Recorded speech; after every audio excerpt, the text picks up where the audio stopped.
Bom, gente, continuamos na Lei 8.203 tratando de segurados. Sabemos que os segurados podem ser segurados obrigatórios e facultativos.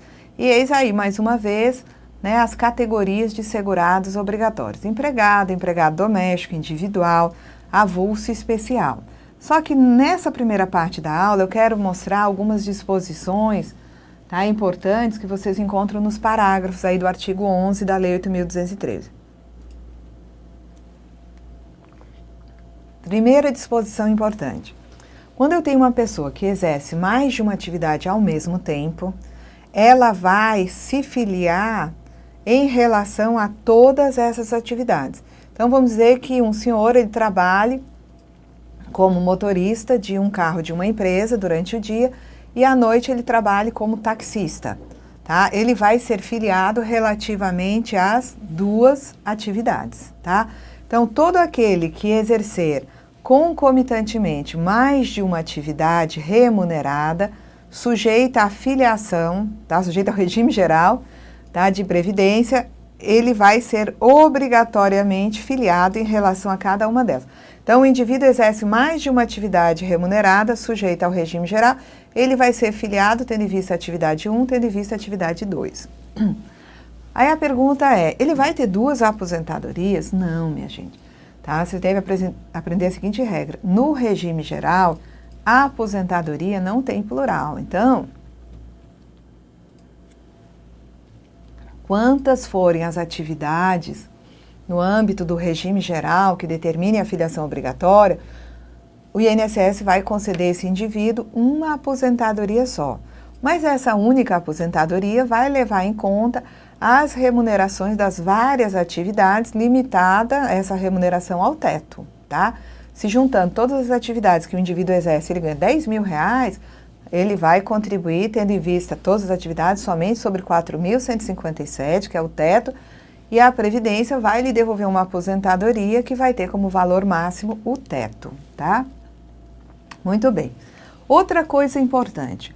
Quando eu tenho um aposentado pelo regime geral, tá? É um indivíduo que já está aposentado e ele volta a exercer a atividade abrangida pelo regime geral, volta a exercer a atividade remunerada. Esse aposentado que voltou a exercer a atividade remunerada, ele vai ser um segurado obrigatório em relação a essa atividade. Ele vai ser segurado obrigatório e a categoria vai depender do que ele está fazendo. Se ele está prestando um serviço remunerado, subordinado, de caráter não eventual a uma empresa, né, ele voltou a trabalhar nessa condição ou se manteve trabalhando, ele vai ser um segurado empregado. Se ele exerce atividade por conta própria depois de aposentado, ele vai ser um segurado contribuinte individual. Mas a regra é, aposentado que retorna à atividade, ele é segurado obrigatório em relação a essa nova atividade. Bom, outra coisa importante é com relação ao dirigente sindical. Dirigente sindical, no passado, já foi incluído em categoria de equiparado autônomo, quando existia, tá? De empresário, não. Hoje, o dirigente sindical, ele mantém, durante o exercício do mandato eletivo, o mesmo enquadramento no regime geral anterior à investidura, tá? Então, se ele, por exemplo, é um empregado e ele é eleito para o sindicato de empregados, ele vai continuar enquanto dirigente sindical como um empregado. Se ele era avulso e foi eleito para o seu sindicato, avulso era enquanto dirigente sindical continua sendo avulso. Se ele era um segurado especial e foi ser dirigente de um sindicato de trabalhadores rurais, ele continua como segurado especial. Era empregado doméstico e foi ser dirigente sindical, continua empregado doméstico. Ou seja, o dirigente sindical mantém durante o seu mandato o mesmo enquadramento anterior à sua investidura, tá? Vamos ver o próximo aqui, tá? Aqui é uma situação do magistrado da Justiça Eleitoral, tá? Então, nós temos aqueles advogados, né, de notório saber, que vão ser magistrados da Justiça Eleitoral. Então, previstos na Constituição, não é isso? Se ele exerce atividade laboral, ele ainda está em atividade, quando ele vai ser magistrado da Justiça Eleitoral, ele mantém, enquanto magistrado, o mesmo enquadramento no regime geral de antes da investidura no cargo, tá? Então, se ele é um indivíduo que exerce atividade por conta própria, ele é um contribuinte individual e ele vai ser magistrado da Justiça Eleitoral, ele continua como contribuinte individual. Se ele era, tá, um advogado, tá, que trabalhava numa banca, ele fosse empregado, segurado empregado, tá, trabalhava numa grande empresa e era um segurado empregado, ele vai ser magistrado da Justiça Eleitoral, ele continua, né, vinculado ao regime geral na categoria de segurado empregado. Agora, vamos ver se já fala aqui, tá? Se ele era um aposentado por qualquer regime, vai ser magistrado classista, aí um aposentado que vai ser magistrado da Justiça Eleitoral, tá? Ele vai ser um segurado na categoria de contribuinte individual. Se ele é não aposentado e vai ser magistrado, ele mantém, enquanto magistrado, o mesmo enquadramento que ele tinha antes. Se ele é um aposentado e vai ser magistrado, enquanto magistrado, ele é um contribuinte individual. Vamos lá. Outra disposição, dessa vez, eu tirei aqui, né? Eu fui para a Lei 8.213, depois peguei alguns parágrafos importantes do Regulamento da Previdência. Vamos olhar aqui, tá? O exercício de atividade remunerada sujeita à filiação obrigatória ao regime geral de previdência. Então, exerceu atividade remunerada, se filia obrigatoriamente ao regime geral de previdência social. Outra disposição importante. Os segurados de que trata o artigo 199A, esse artigo, minha gente, ele trata da inclusão previdenciária. Então, o CI por conta própria, o segurado facultativo, que tem optado pela inclusão previdenciária, ele vai ter uma identificação específica nos registros da Previdência Social. E, por fim, voltemos, né, a nossos segurados, nossas categorias de segurado. Vamos examinar, no caso do artigo 11, né, que fala de segurados obrigatórios, nós temos, né,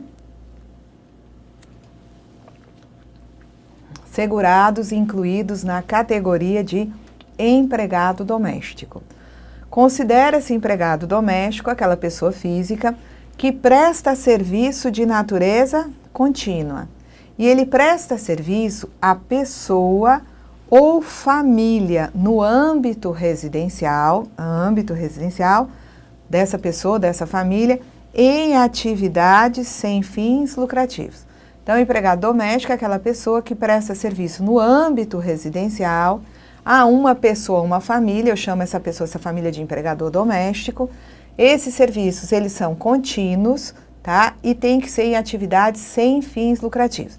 Então, o que eu entendo como âmbito residencial? Casa de praia, carro da família. Então, o motorista particular de uma família é um empregado doméstico. Uma pessoa que cuida de idosos no âmbito residencial se encaixa dentro dessa definição. Ela está prestando serviço a uma pessoa no âmbito residencial, em atividades sem fins lucrativos, de forma contínua, é empregada doméstica, tá?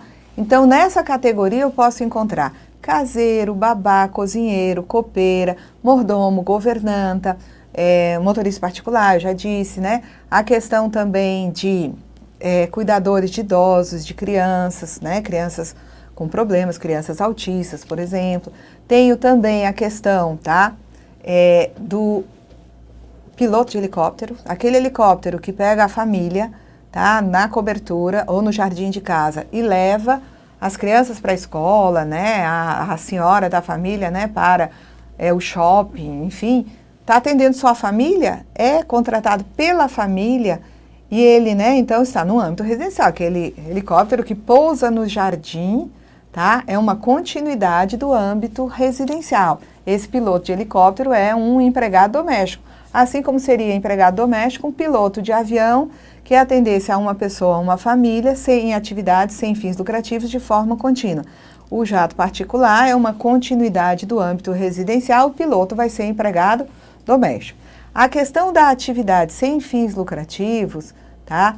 Diz respeito ao seguinte: não pode, por exemplo, uma patroa né, usando, né, os dotes culinários da sua cozinheira, resolver vender bolo, biscoito na feira. Na hora que ela vender o primeiro bolo, institui-se ali um contexto de atividade lucrativa e essa empregada doméstica passa a ser uma empregada.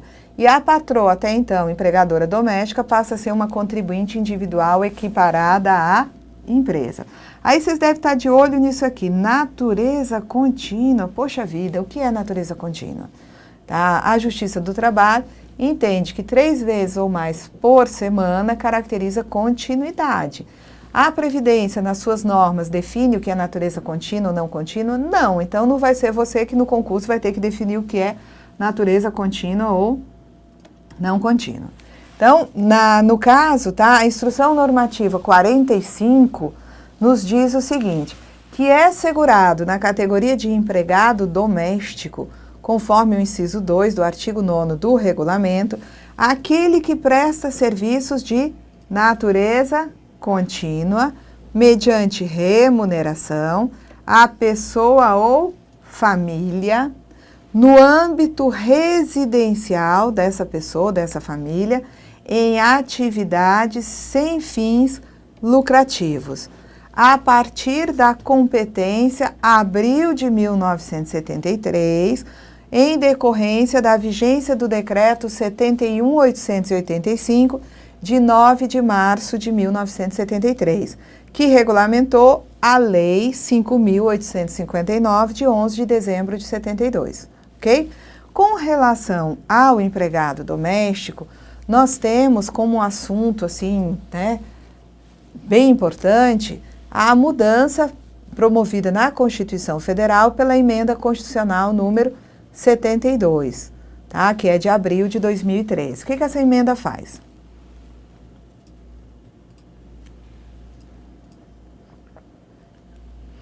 Essa emenda, ela altera a redação do parágrafo único do artigo 7º da Constituição Federal para estabelecer a igualdade de direitos trabalhistas entre os trabalhadores domésticos e os demais trabalhadores urbanos e rurais. Então, né, a redação do parágrafo único ficou o seguinte: são assegurados à categoria dos trabalhadores domésticos os direitos previstos em todos esses incisos e atendidas as condições estabelecidas em lei e observada a simplificação do cumprimento das obrigações tributárias, principais e acessórias, decorrentes da relação de trabalho e suas peculiaridades, os previstos nesses outros incisos, bem como a sua integração à Previdência Social. Então, direitos previdenciários assegurados aos empregados domésticos. Antes, a aposentadoria, tá? Quais eram os direitos assegurados? Aposentadoria por idade, por tempo de contribuição e também a aposentadoria por invalidez. Salário, maternidade e integração à Previdência Social. Então, integração à Previdência Social, na lei você tem garantia de auxílio-doença, pensão por morte e auxílio-reclusão para os dependentes. Muito bem.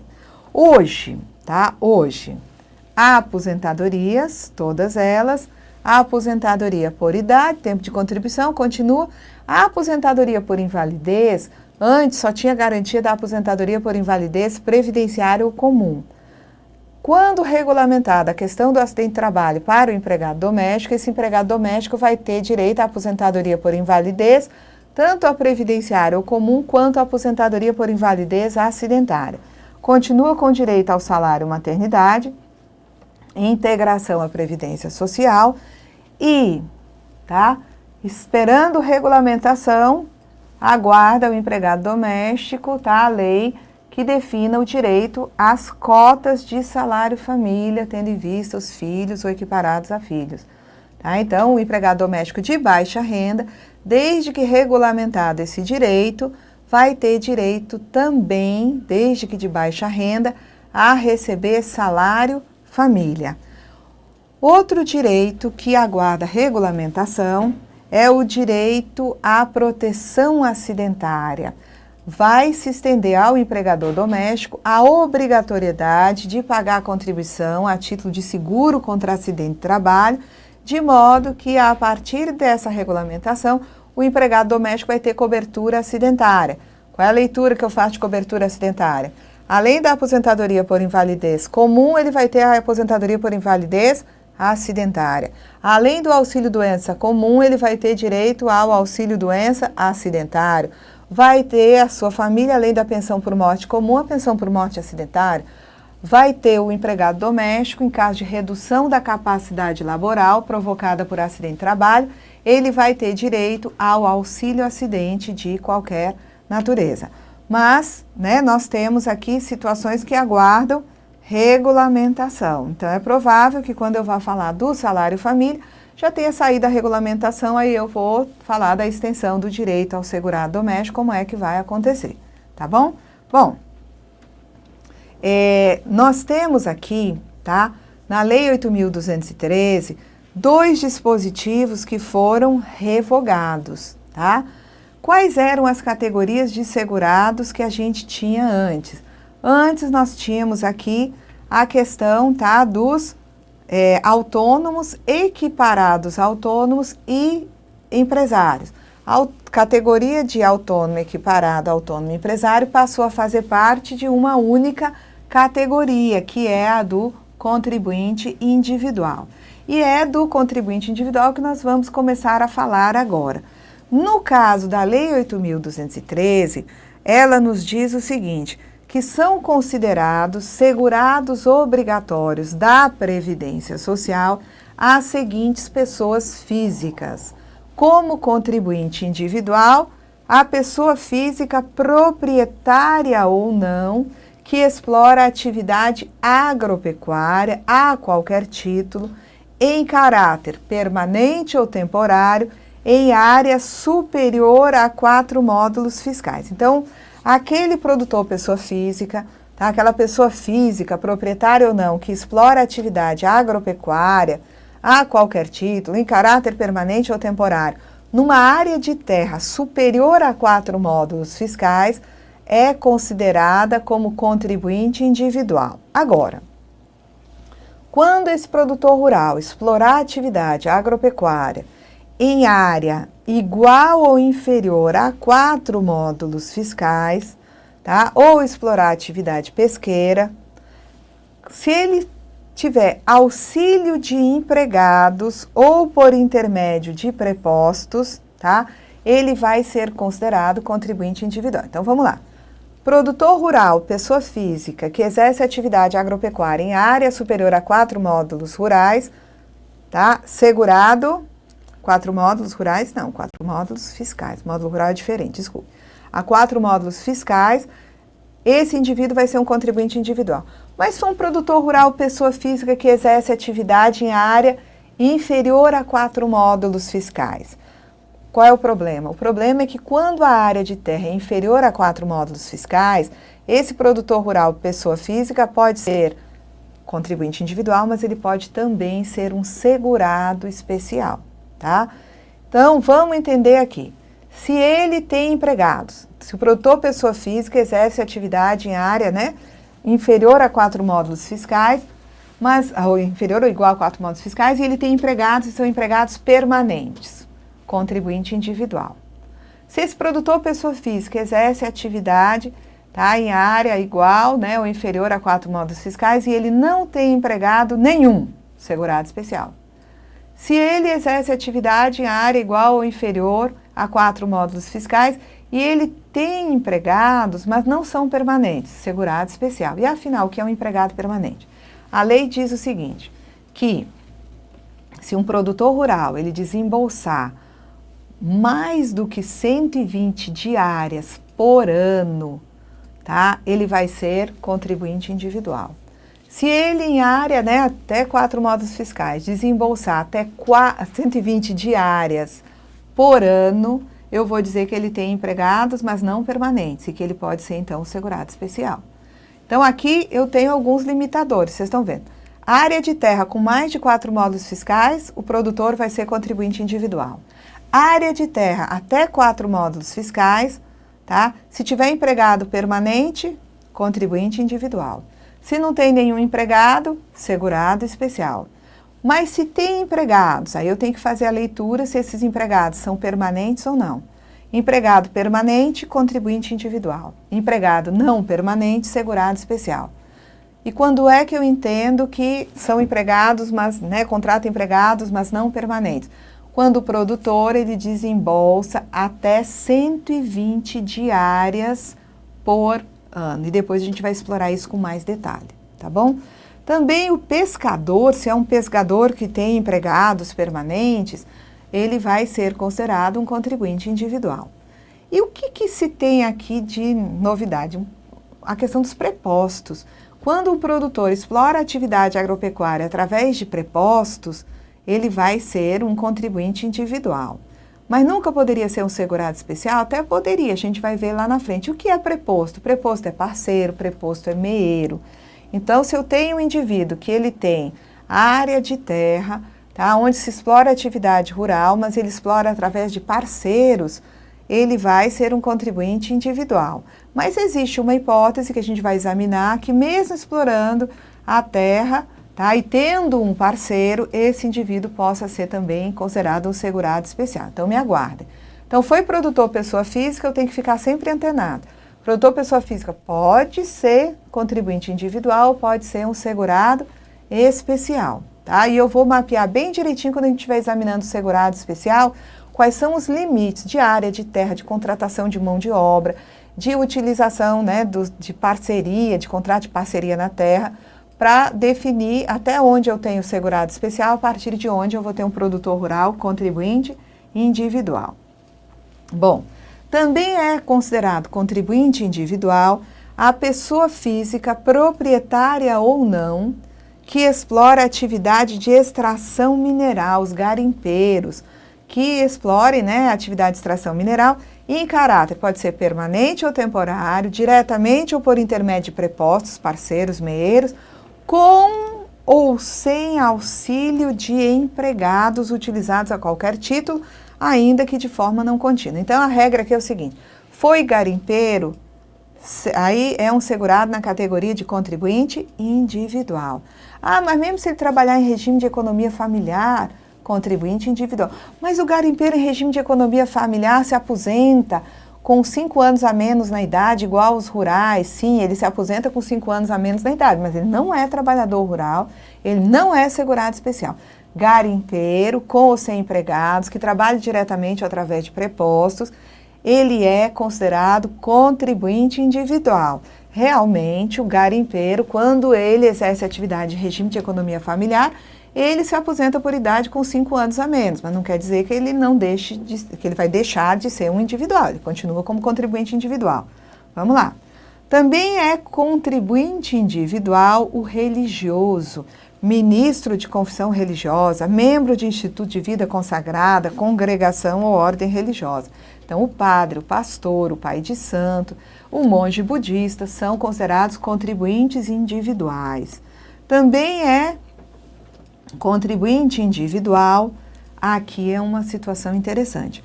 Um brasileiro civil, tá, que trabalha no exterior para organismo oficial internacional, então brasileiro civil, trabalha no exterior para organismo oficial internacional do qual o Brasil é membro efetivo, ainda que lá domiciliado e contratado, salvo quando coberto por regime próprio de previdência. Então, vamos examinar isso daqui. Olha, eu tenho aqui um brasileiro civil que presta serviços, não é para a União, não, é para organismo oficial internacional no exterior. Então, está aqui o nosso brasileiro civil, ele pode até ser domiciliado e contratado lá no exterior, não tem problema. Fato é que ele trabalha para o organismo oficial internacional. Aí eu faço a seguinte pergunta: moço, o senhor que trabalha aí para a ONU, o senhor tem regime de previdência da ONU, do país que cedia a ONU? Sim, se ele tiver excluído do regime geral. Mas se ele não tem previdência própria, não tem previdência oferecida pela ONU, pelo país sede, o que eu faço com ele? Regime geral para ele. Mas em que categoria? Contribuinte individual. Aí você deve estar lembrando daquele outro que a gente viu lá na outra aula.